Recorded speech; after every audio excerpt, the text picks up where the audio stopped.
Good morning. আমি লাবণী। আজ ছিল সানডে, আর যে তো ভালো মন্দ রান্না হবেই। সকাল সকাল মা দাদিদের ফোন করে বলেছিল আর চলে আসতে। এইদিকে সকালের ব্রেকফাস্টে আমি আর মা খেয়ে নিয়েছিলাম চামুড়ি। আজকে প্ল্যানিং ছিল চিকেন বিরিয়ানি করার, বাট দিদিকে বলাতে দিদি এদিকে মাটন নিয়ে হাজির। তাই কি এখন মেনু চেঞ্জ, চিকেন বিরিয়ানির বদলে হবে মাটন বিরিয়ানি। সবাই মিলে হাতে হাতে করলেও আমাদের রান্না বসাতে বসাতে বেশ ভালোই লেট হয়ে গেছিলো। ভাতটা রান্না কমপ্লিট, এখন হচ্ছে মাটনটা কষানো। আর এইদিকে আমাদের এই পুচকুটা, ও থাকলে সব কাজকর্ম ফেলে ওকে নিয়েই পড়ে থাকি। ওকে নিয়ে দিদি খেলছিল আর আমি চলে গেছিলাম স্নানে, অনেকটাই লেট হয়ে গেছিলো। স্নান থেকে এসে মা এখন বিরিয়ানিটাকে সাজিয়ে নিচ্ছিল। রান্না কমপ্লিট করে এখন আমরা বসে পড়েছি খেতে। খেতে খেতেই হঠাৎ খোঁজ পেলাম টুপাইদা নাকি বাড়িতে এসেছে। তাই আর কি, দিদি ফোন করে বলল এখানে চলে আসতে। একটু বেলা হতে টুপাইদা এসে হাজির। প্রায় অনেক দিন পর ওর সাথে দেখা হচ্ছে। যদিও তন্ময় নেই, তারপরও আমরা চারজন জমিয়ে গল্প করেছি। ওই 6টা 6:30 নাগাদ আমার খুব ইচ্ছা করছিল একটু 4 নম্বরে যাব। জোর করে টেনে টুনে সবাইকে রেডি করিয়ে এখন আমরা বেরিয়ে পড়েছি।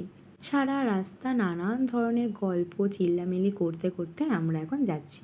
আর এখন আমাদের নতুন গল্পের টপিক এসছে টুপাইদার বিয়ে। যদিও বা ওর বিয়ের এখনও পাত্রীই ঠিক হয়নি, কিন্তু পাত্রীর আশায় বসে থাকলে কি এখন আর আমাদের হবে? তাই আমরা এখন থেকেই ঠিক করে নিচ্ছি কবে বিয়ে করা হবে, কী কী পরবো, কী কেনাকাটা না কি, সব কিছু নিয়ে গল্প শুরু হয়ে গেছে। এদিকে একটু হাঁটতেই আমাদের পা ব্যথা শুরু হয়ে গেছে। আর যখন টুপাইদায় জিজ্ঞেস করায় ওকে আমি বললাম যে আমরা যাচ্ছি 4 নম্বরে ফুচকা খেতে, ও তো বলছে আমি আর যাবো না, কারণ এত দূর ও হেঁটে হেঁটে যাবে না। কিন্তু আমরা তো জোর করে নিয়ে যাবই। মাঝে মাঝেই যাওয়া হয়, কিন্তু বেশিরভাগ সময় দাদাদের গাড়ি করে যাওয়া হয়, ওই জন্য অত কষ্ট বুঝতে পারি না। কিন্তু ওই যে সবাই মিলে থাকলে গল্প করতে করতে সারাটা রাস্তা এমনিই কেটে যাবে, ওই বলে বলেই টুপাইদাকে নিয়ে যাচ্ছিলাম। অবশেষে 4 নম্বরে পৌঁছে ফুচকার দোকানটা দেখে একটু শান্তি পেলাম। জাস্ট একটু ফুচকা খাওয়ার জন্য আমরা সেই অত দূর থেকে এখানে এসেছি হাঁটতে হাঁটতে। খেয়ে আমরা চললাম আবারও বাড়ির পথে। কিন্তু বাড়ি যাওয়ার সময় আমার আর পা চলছিল না, শুধু আমার কি, কারোরই আর পা চলছিল না। তাই আর কি সবাই বসে পড়েছিলাম। কিন্তু একবার যদি ছবি তোলার কথা বলা হয়, তাহলে আমার এনার্জি একেবারে ফুল হয়ে যাবে, সেটা এরা সবাই জানে। তাই কোনো জায়গা যাওয়ার সময় আমি যদি বলি যে আমি যাব না বা কিছু আর পাচ্ছি না, তখনই প্রত্যেকে শুরু করে দেয় চল ছবি তুলে দেবো।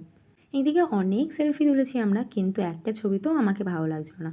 তাই বারবার আমার একটাই কথা যে আরও তুলবো আরও তুলবো। অনেকগুলো তুলেছি, সত্যি বলতে তাও আমার একটাও পছন্দ হয়নি। ভাঙা মন নিয়েই চলে আসলাম বাজারের সামনে। এসে এখন চারজনে মিলে নিয়ে নেবো একটু আইসক্রিম। চারজনে 4 রকমের আইসক্রিম খেতে খেতে মার জন্যে নিয়ে নিচ্ছিলাম ফুচকা। ফুচকা নিয়ে বাড়ি ফিরেছি। সবাই রাতেরবেলা চলে যাবে, সবাই খাওয়া দাওয়া করে নিয়েছে। দিদি বলছিল খাবে না, তাই মা জোর করে এখন আমাকে খাইয়ে দিচ্ছে। তো আজকের ভিডিওটা এইটুখানি। সবাইকে টাটা।